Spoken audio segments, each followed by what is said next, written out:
Bonjour, c'est Sandrine Frémont pour la deuxième partie de l'enseignement de Phil Lige sur les caractéristiques distinctives de l'évangile de Luc.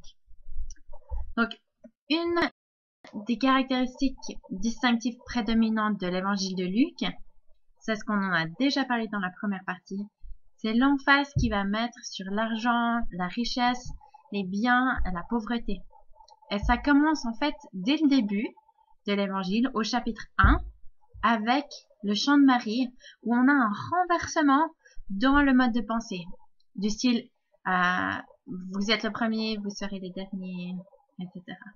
Et donc on lit au verset 52 et 53 du chapitre 1 que il fait descendre les puissants de leur trône et il élève les humbles, il a rassasié de bien les affamés et renvoyé à vide les riches. Donc on a vraiment cette inversion entre les puissants et les humbles, entre les rassasiés, les affamés, et les riches. Et donc tout au long de l'évangile, Luc il va parler des richesses, la manière dont elles amènent un manque de dépendance à Dieu. Elles peuvent amener une attitude indépendante face à Dieu et que c'est pas juste des richesses devant Dieu. Donc ça parle de notre attitude envers l'argent, la richesse, les biens et la pauvreté, et que ça a de l'importance. Au chapitre 4, verset 18, dans le sermon à Nazareth, ce qui devient plus tard ce qu'on peut considérer comme l'énoncé de mission de Jésus, il va citer Ésaïe 61, « L'Esprit du Seigneur est sur moi, parce qu'il m'a oint pour bénir ceux qui ont le cœur brisé, pour annoncer la bonne nouvelle aux pauvres. » Donc, une des premières choses qu'on a ici, c'est que Jésus dit que l'Esprit du Seigneur est sur lui pour servir les pauvres, pour annoncer la bonne nouvelle aux pauvres. Et dans le Sermon sur la plaine, qui est un passage parallèle du Sermon sur la montagne de Matthieu, vous vous rappelez les béatitudes de Matthieu 5, « Heureux les pauvres en esprit, car le royaume de Dieu est à eux ». Ici, Luc, quand il amène cet enseignement, il va pas dire « Heureux les pauvres en esprit », mais « Heureux vous les pauvres, car le royaume de Dieu est à vous ». Donc c'est pas les pauvres en esprit, mais c'est les pauvres en général. Et Luc, il fait quelque chose que Matthieu ne fait pas, c'est-à-dire qu'à partir du verset 24, on a les opposés. C'est-à-dire malheur à vous les riches, car vous avez votre consolation. Donc on a une emphase sur les riches et les pauvres. Les pauvres sont heureux, mais les riches sont malheureux. Et bien sûr, tout dans cet enseignement et le précédent, on est en train de vous présenter des observations que vous pouvez faire sur ce que Luc nous présente, ce qu'il ne nous présente pas, mais surtout ce qu'il nous présente. Et donc c'est qu'est-ce qu'il y a dans le texte, l'observation. Mais ce sera à vous ensuite d'aller plus loin, en réfléchissant à pourquoi. Et ça c'est l'interprétation. Pourquoi est-ce que Luc il mentionne ça? Pourquoi est-ce que Luc a cette emphase? Qu'est-ce que ça signifie pour l'auditoire d'origine? Qu'est-ce que ça signifie pour Théophile? Qu'est-ce que ça signifie pour son audience? Et ça, c'est à vous de réfléchir. Alors, on continue dans ce thème avec le chapitre 12, verset 33. On a les disciples qui doivent vendre ce qu'ils possèdent et le donner en aumône afin d'avoir leur trésor dans les cieux. Et ça, c'est un des thèmes de Luc. Que là où est ton trésor, là est ton cœur. Et notre trésor, c'est en fait toutes les choses auxquelles on donne de la valeur. Et l'importance de prendre nos biens terrestres et investir dans le royaume. C'est ça qui va nous donner un trésor dans les cieux qui durera pour toujours. Et c'est un thème qui ressort à différents endroits. Alors, on a par exemple la parabole au chapitre 14, la parabole du grand repas.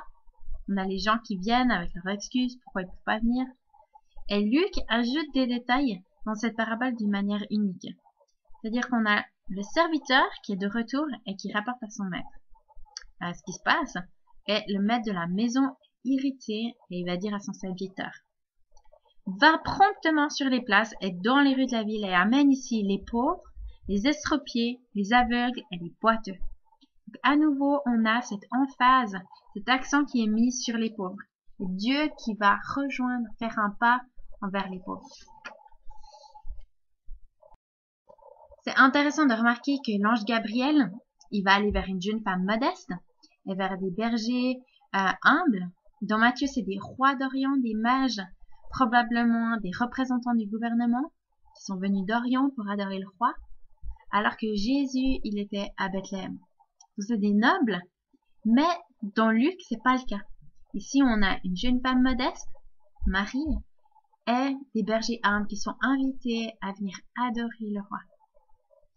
Et puis dans les histoires ou les paraboles, on a par exemple l'histoire du jeune homme riche qui vient vers Jésus au chapitre 18 et qui part, et il part tout triste parce qu'il était fort riche. On a aussi la parabole de l'insensé riche qui a tellement de richesses qui veut détruire tous ses greniers, en bâtir des plus grands pour ensuite pouvoir se reposer. Mais le commentaire nous dit qu'il est insensé, car cette nuit même, son âme lui sera demandée. Donc on a cette parabole puissante qui est unique à Luc. Ensuite on a la parabole de l'homme riche et de Lazare au chapitre 16, où l'homme riche vivait une vie joyeuse, brillante, et le pauvre Lazare aurait aimé juste avoir les restes qui tombaient de la table. Ensuite on voit que les deux ils sont dans le séjour des morts, et c'est une parabole de nouveau avec un message unique à Luc. Ensuite, on a la parabole de l'intendant infidèle au début du chapitre 16. C'est une parabole qui est souvent difficile à comprendre pour beaucoup. Et quand on parlera des paraboles, on verra ce passage plus en détail. On espère que ça apportera de la clarification. Mais en tout cas, on voit que dans le chapitre 16, il y a beaucoup de contenu concernant les richesses et les biens. Et ça fait partie de ce qui est unique à Luc. Donc Luc, il va enseigner que la pauvreté, c'est pas un handicap spirituel. Par contre, la richesse, elle peut l'être. Sauf si la richesse, elle est bien comprise. Et on voit que Luc, c'est juste trop bien comment il a compilé son matériel. Parce que quand on arrive au chapitre 18, on a cette histoire du jeune homme riche qui est venu, mais qui est reparti tout déçu. Et Jésus, il va leur dire qu'il est difficile à ceux qui ont des biens d'entrer dans le royaume de Dieu. Au chapitre 18, verset 24.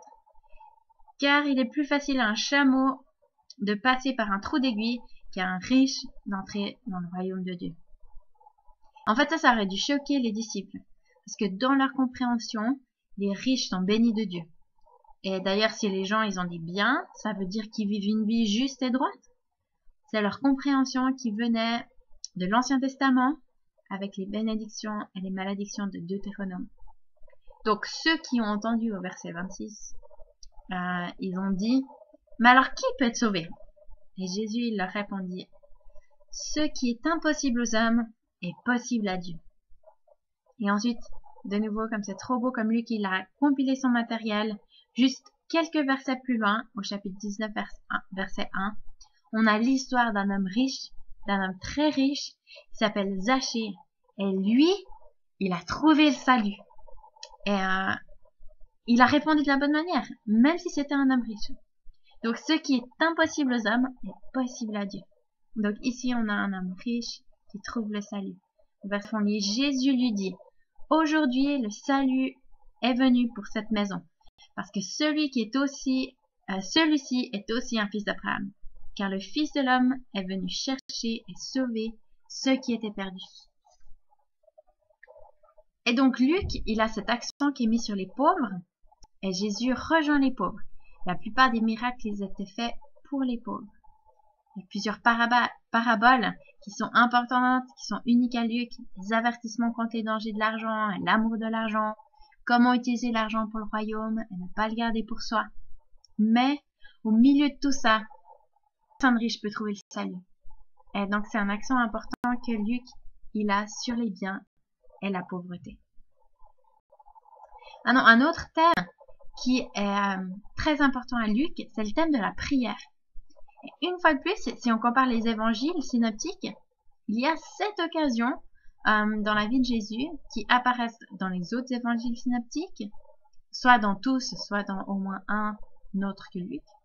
Mais Luc, il va à chaque fois ajouter quelque chose que les autres auteurs n'ont pas.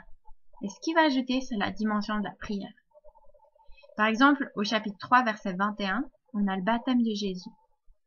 Cet événement, il apparaît dans tous les évangiles synoptiques.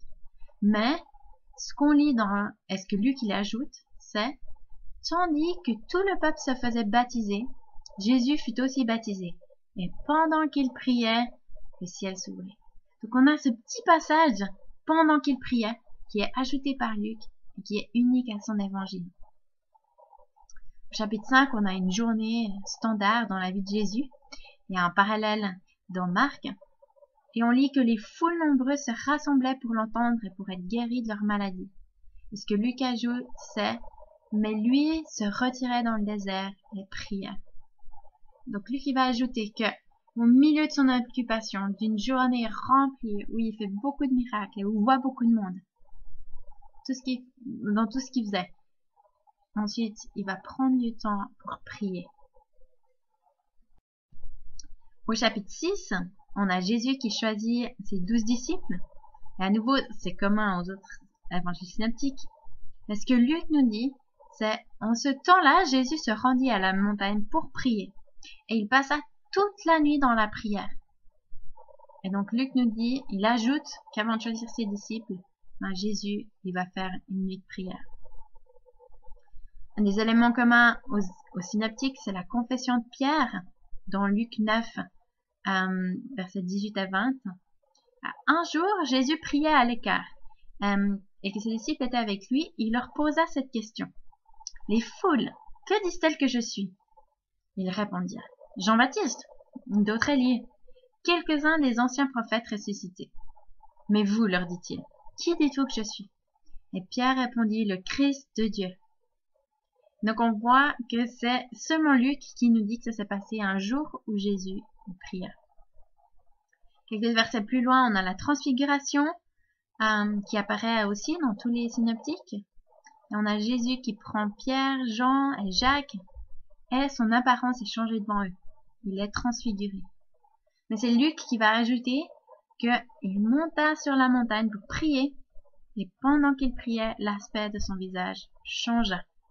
Donc, dans tous ces événements, Luc, il va ajouter la dimension de la prière. Quand on a le Notre Père, qui est aussi dans Matthieu, les disciples viennent et lui demandent de leur renseigner comment prier. Et c'est Luc qui va ajouter, Jésus priait un certain jour en un certain lieu. Lorsqu'il eut achevé, un de ses disciples lui dit, Seigneur, enseigne-nous à prier comme Jean l'a enseigné à ses disciples. Et ensuite, on a le Notre Père qui est bien connu. Donc, finalement, dans le chapitre 22, verset 32, on a le reniement de Pierre qui est raconté par les trois auteurs des évangiles synoptiques. Mais c'est Luc qui va ajouter « Simon, Simon, Satan vous a réclamé pour vous passer au crible comme le blé. Mais j'ai prié pour toi afin que ta foi ne défaille pas. » Et on voit donc la dimension de la prière, une fois de plus, que Luc a ajouté alors que les autres ne l'ont pas. Et c'est ce thème qui revient de la prière tout au long de l'évangile. Ça ressort d'autres manières.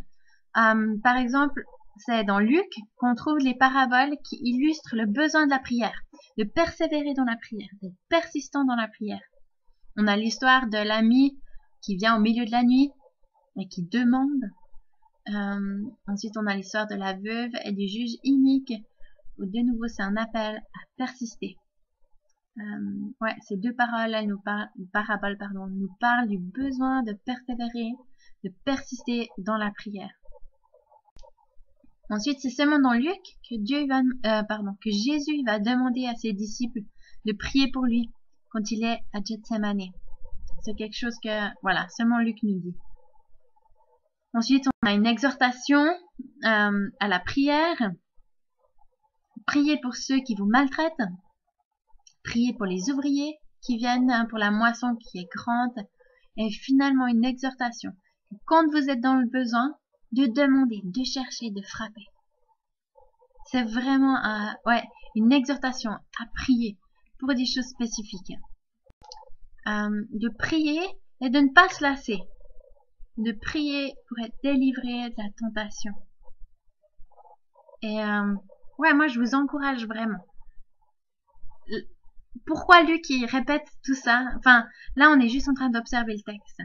Et peut-être vous avez juste vos crayons de couleur et puis vous lisez et puis c'est juste des observations que vous faites. Mais c'est des observations qui doivent être puissantes. Et le fait de lire, parcourir le texte et de revoir ce thème de la prière qui revient. Ça devrait nous stimuler et nous donner ce désir de prier, de persévérer, de pas se lasser. Et je vous encourage, s'il y a des sujets de prière que vous avez lâchés, abandonnés, parce que c'était trop difficile ou parce que vous n'avez pas vu de résultats, pas de fruits encore, je vous encourage à persister, à continuer de demander. Parce que Dieu, il écoute vos prières. Dieu, il veut répondre à vos prières.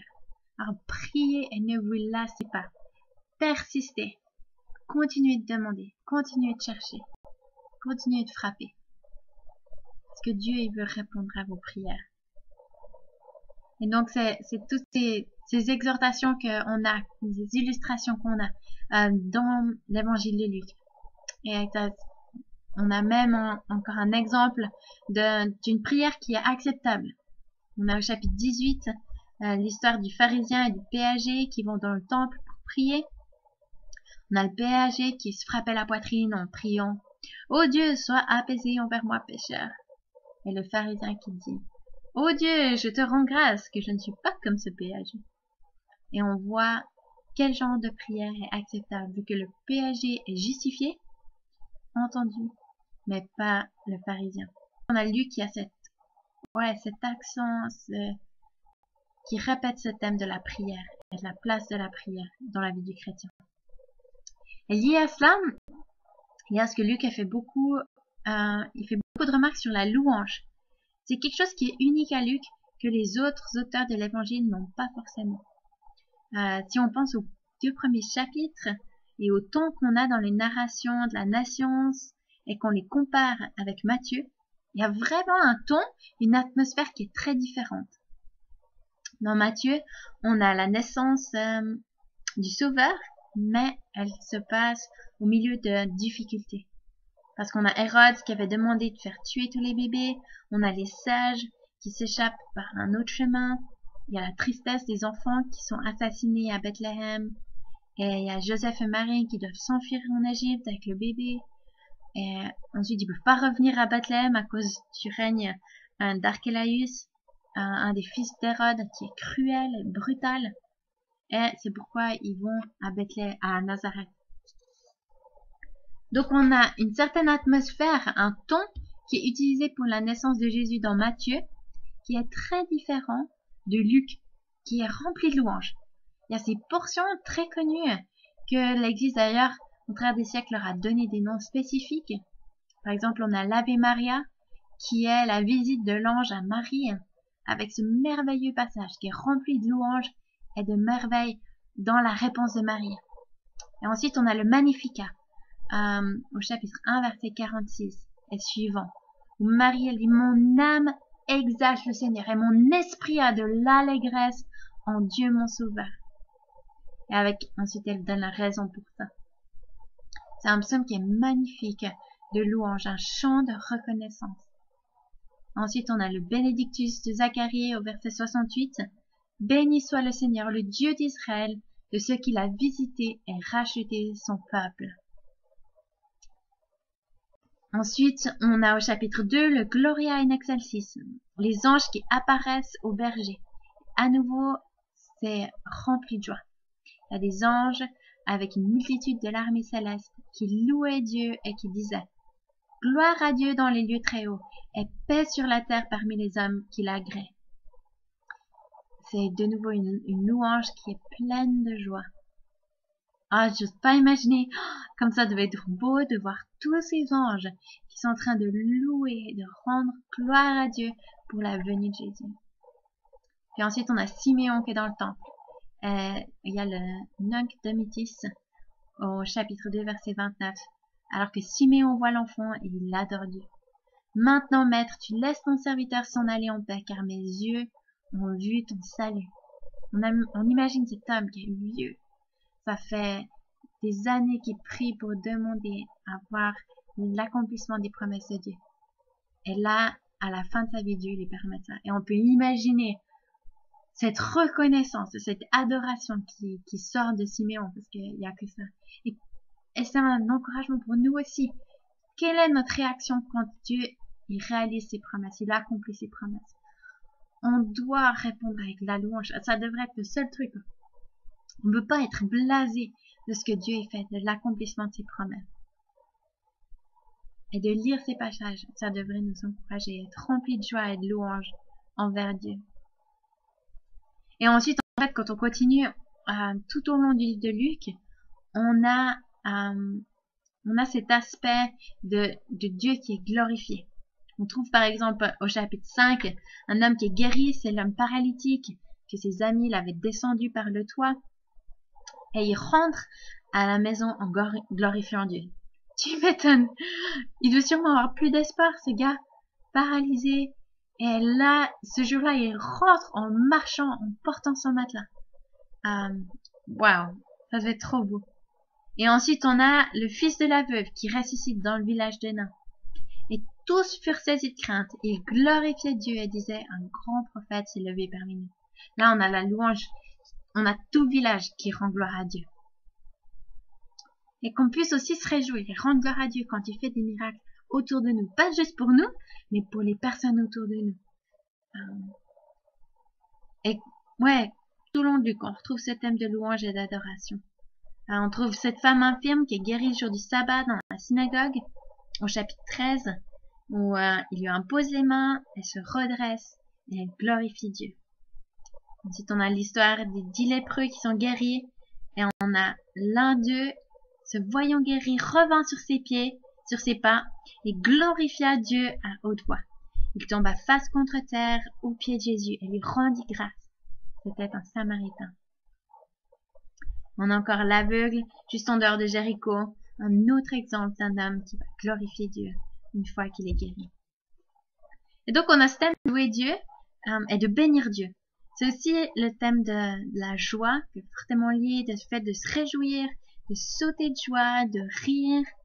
Et c'est intéressant parce que ça continue même encore dans le livre des Actes, qui est la deuxième partie de l'œuvre de Luc.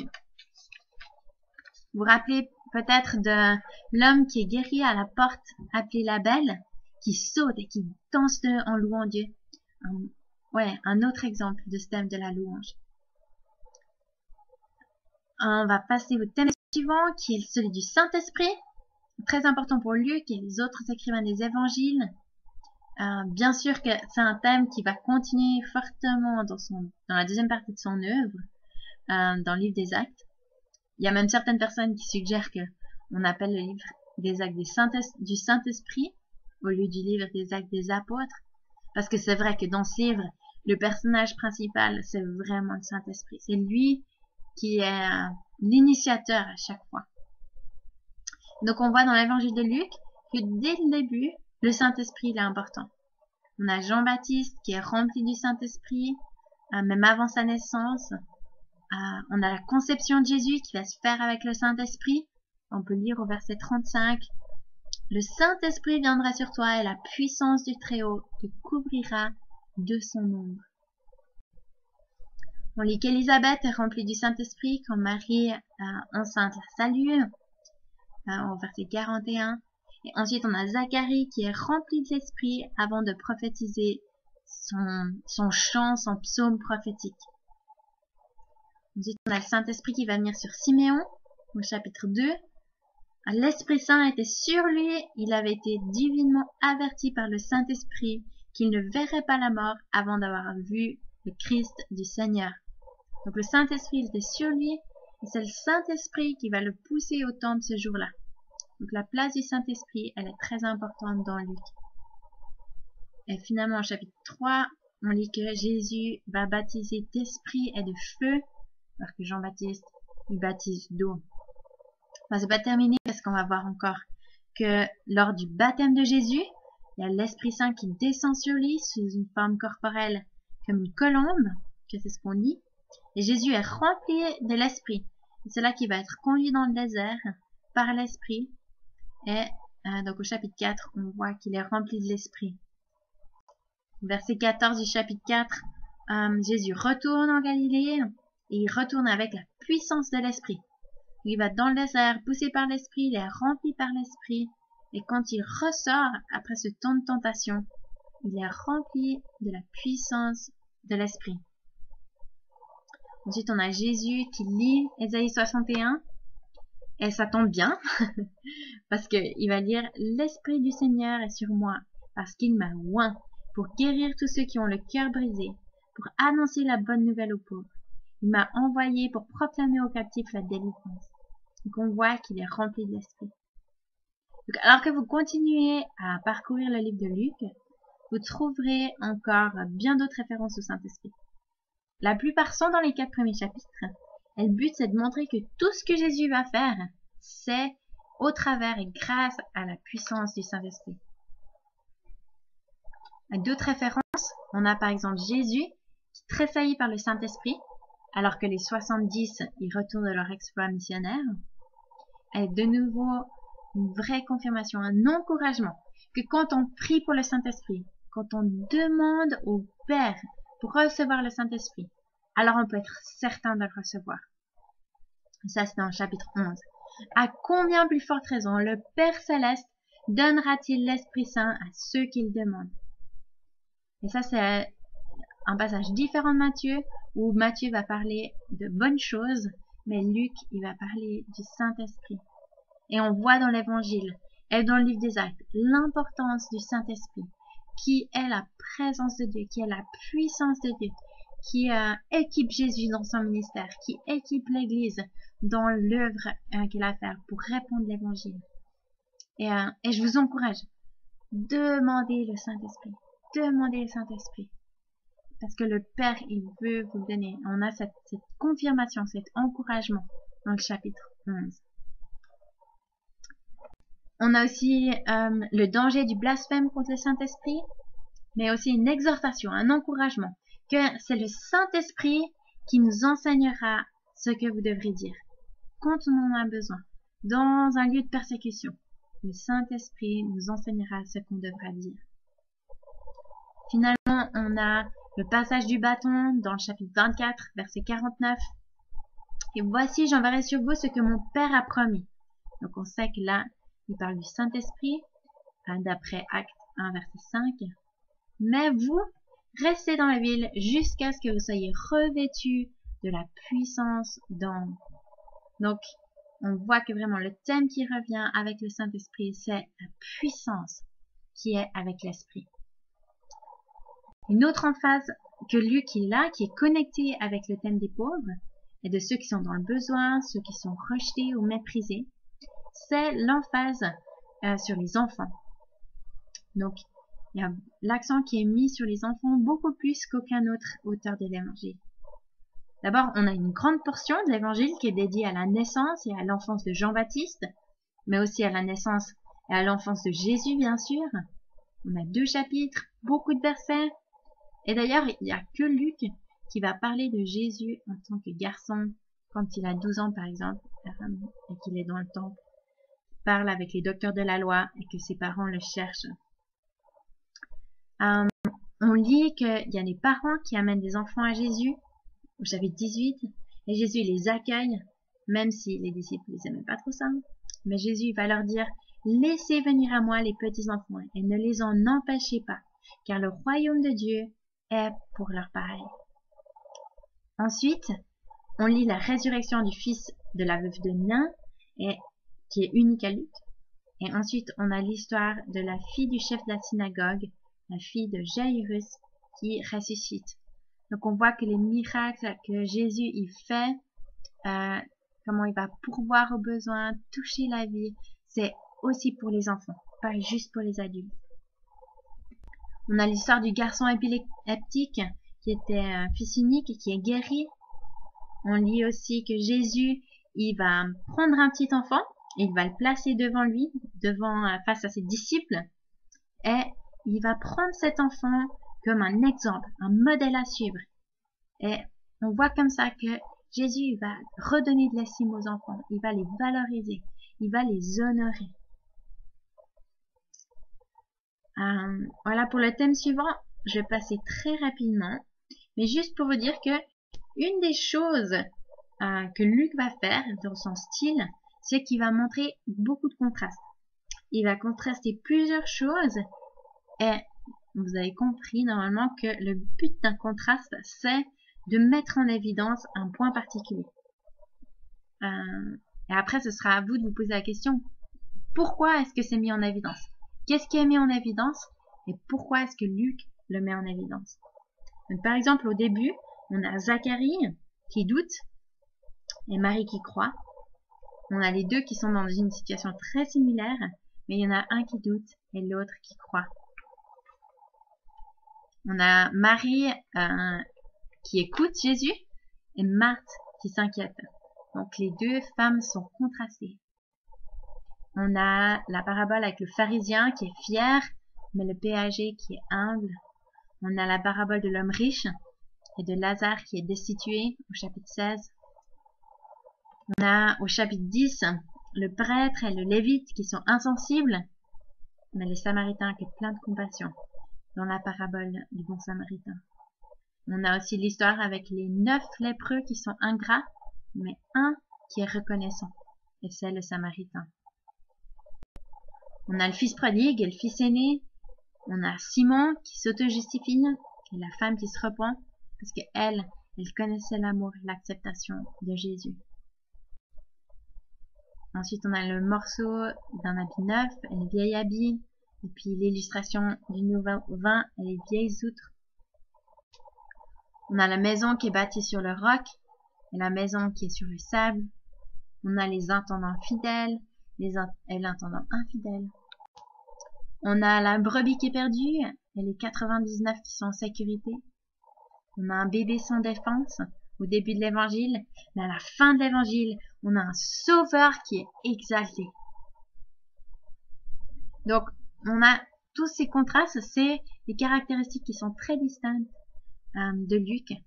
Et donc, ces contrastes en font partie. Donc, à vous de vous poser la question, pourquoi? Qu'est-ce que Luc est en train de montrer? Et qu'est-ce que ça veut dire pour Théophile et pour l'auditoire? Ok. Une des choses importantes pour Luc, c'est les références historiques. On a parlé de la nature des évangiles en disant qu'un évangile, c'est pas un livre historique ou une biographie, mais en même temps, ils sont quand même historiques et ils sont quand même biographiques. Et Luc particulièrement, il veut enraciner son évangile dans l'histoire. Et je suis sûre que c'est un lien avec la personne à qui l'évangile est dédié, c'est-à-dire excellent Théophile. Le mot excellent ici, c'est le terme que Paul utilise pour s'adresser à Festus et à Félix dans le jugement de Paul, dans la deuxième partie du livre des Actes. Et en fait, ça nous indique, ça nous montre que ce terme est utilisé pour quelqu'un d'important, quelqu'un qui a de l'autorité, sûrement qui a beaucoup d'argent. Et donc, Luc, dans son introduction, dit qu'il veut exposer par écrit d'une manière suivie, excellent Théophile, afin que tu reconnaisses à certitude les enseignements que tu as reçus. Donc, Luc, il est attentif au fait de connecter son évangile à des faits historiques. Donc, il va parler au chapitre 2 du décret de César Auguste. Il dit que c'est lors du premier recensement et pendant que Quirinus était gouverneur de Syrie. Et donc, de cette manière, il va pouvoir enraciner la naissance de Jésus dans cette période.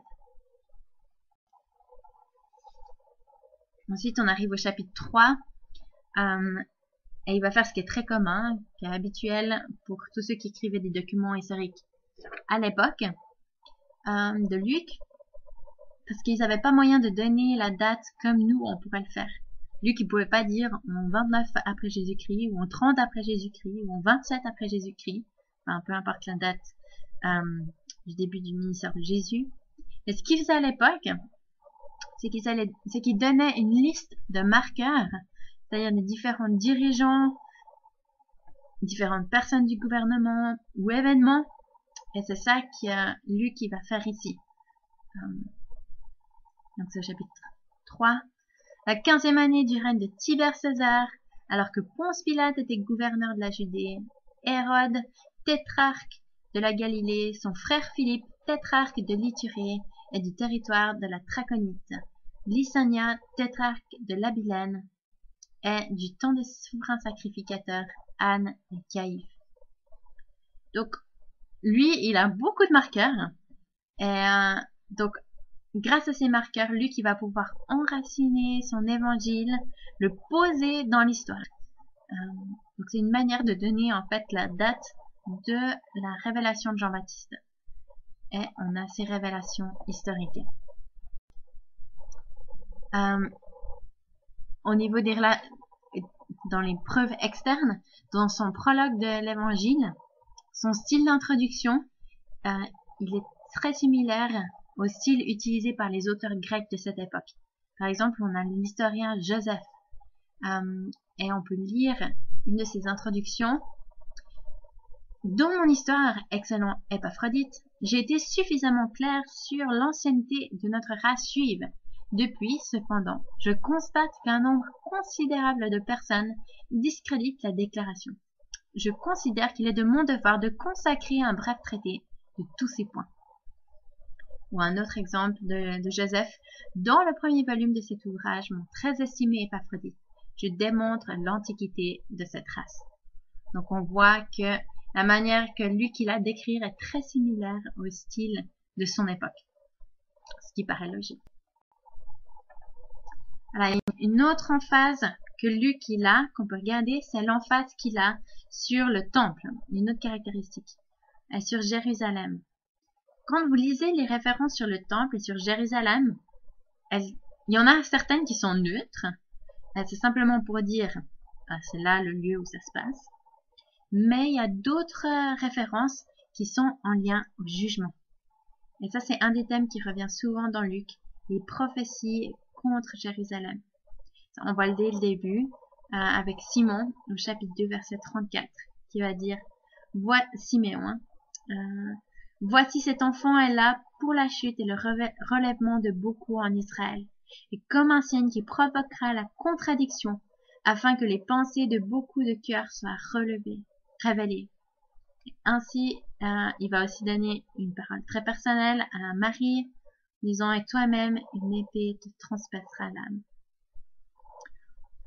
On a une prophétie contre Jérusalem qui est prononcée de cette manière. On a encore Jésus qui rencontre Hérode au chapitre 13, versets 34 et 35.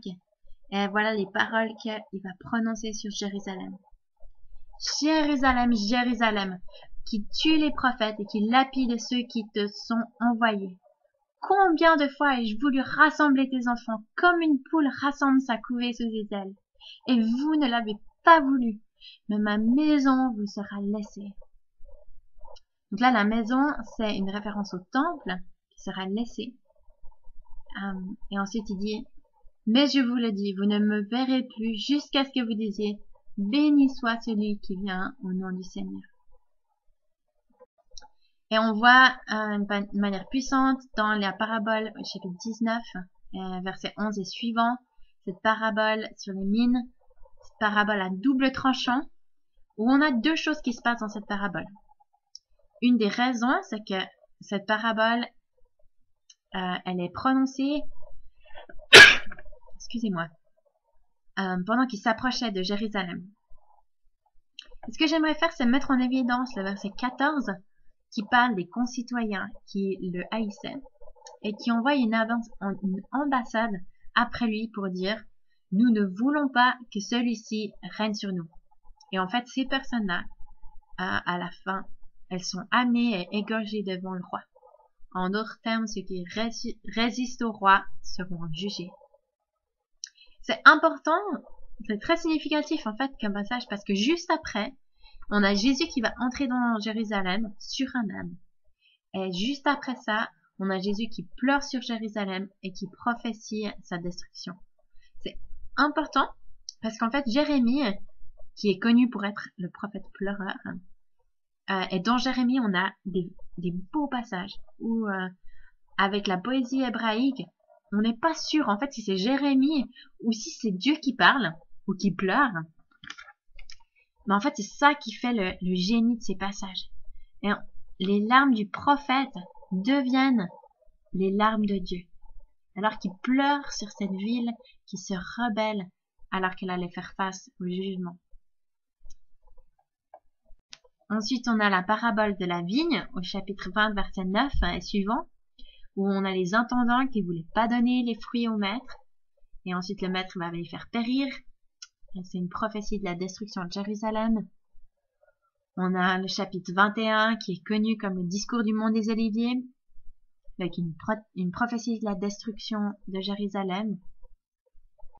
On a encore sur le chemin vers la croix, Luc il ajoute une portion vraiment puissante, le chapitre 23, verset 28. Jésus se tourna vers elle et dit, « Filles de Jérusalem, ne pleurez pas sur moi, mais pleurez sur vous et sur vos enfants, car voici, des jours viendront où l'on dira, heureuses les stériles, heureuses celles qui n'ont pas enfanté et celles qui n'ont pas allaité. Alors on se mettra à dire aux montagnes, tombez sur nous, et aux collines, couvrez-nous, à cause de la destruction qui allait venir. » Et on sait qu'en 70 après Jésus-Christ, Vespasien et ensuite Titus, les empereurs romains, vont faire un siège autour de Jérusalem jusqu'à sa destruction totale. Et les souffrances dans cette destruction de Jérusalem sont immenses. Le temple va être détruit, la ville va être détruite et le temple ne va jamais plus être construit. Et donc on a ces prophéties qui sont contre Jérusalem. D'autres thèmes dans le livre de Luc, je suis sûre qu'il y en a beaucoup d'autres, mais j'ai déjà mentionné la répétition du temple une vingtaine de fois, les anges qui font plusieurs apparitions. Il semble que Luc il a un intérêt spécial sur leur sujet, surtout au début de l'évangile. On a la popularité de Jésus qui est mentionnée plusieurs fois par Luc. Et on voit aussi tout au long de l'évangile que Luc il met l'accent sur le fait que Jésus est en conflit avec les autorités religieuses. C'est un des accents qu'il met. Bien sûr, c'est la même chose dans les autres évangiles synoptiques, même Jean d'ailleurs, l'évangile de Jean. C'est ce conflit qui va aboutir au jugement, à la mort et à la résurrection de Jésus. Un des aspects importants de Luc, c'est celui du royaume. On a le Jésus qu'on voit dans Luc, donc on a déjà mentionné au début, mais c'est le Fils de Dieu, le Fils de David. C'est ce roi qui vient et qui amène le royaume, un royaume éternel. Donc la compréhension du royaume, elle est très importante dans Luc, mais aussi dans Matthieu d'ailleurs. Voilà, donc ça c'était quelques caractéristiques distinctives de l'évangile de Luc. Et je suis sûre que vous pouvez en trouver d'autres. Mais voilà, ça c'était juste des observations. À vous ensuite de vraiment réfléchir à quel est le sens. Pourquoi est-ce que Luc, il a toutes ces observations? Pourquoi est-ce qu'il a choisi de mettre l'accent sur ces choses-là? Quel est le cœur de Dieu qu'il est en train de révéler?